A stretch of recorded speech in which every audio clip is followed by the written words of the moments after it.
Lord.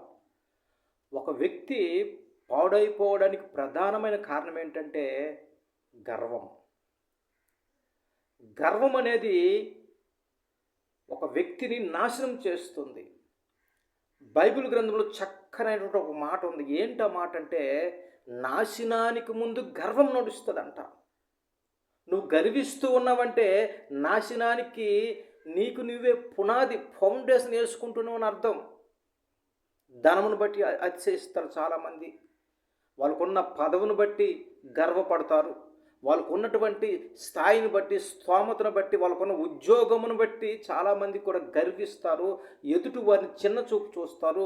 బంధువులు కావచ్చు, పెద్దలు కావచ్చు, చిన్నలు కావచ్చు, వాళ్ళకు ఉన్నటువంటి స్నేహితులు కావచ్చు, కుటుంబ సభ్యులు కావచ్చు, ఎవరినైనా సరే వాళ్ళు ఏం చేస్తారంటే గర్వంతో చిన్న చూపు చూస్తారు. ఎదుటి వారిని తక్కువ చేసి మాట్లాడతారు గర్వంతో.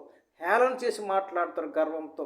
నువ్వు ఎప్పుడైతే గర్వంతో నీ హృదయం నిండుకొని నువ్వు మాట్లాడతావో నాశనానికి నీకు నీవే ఫౌండేషన్ వేసుకుంటున్నావు అర్థంగా బైబిల్ గ్రంథం సెలవిస్తూ ఉంది.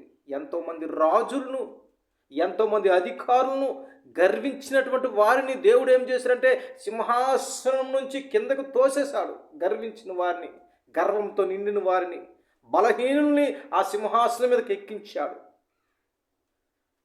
పెంట కుప్పల మీద ఉన్న వారిని నేను ఉన్నతమైన స్థానం నిలబెడతానంటున్నాడు ఆయన. జాగ్రత్త, గర్వం మానుకోవాలి, గర్వాన్ని విడిచిపెట్టాలి.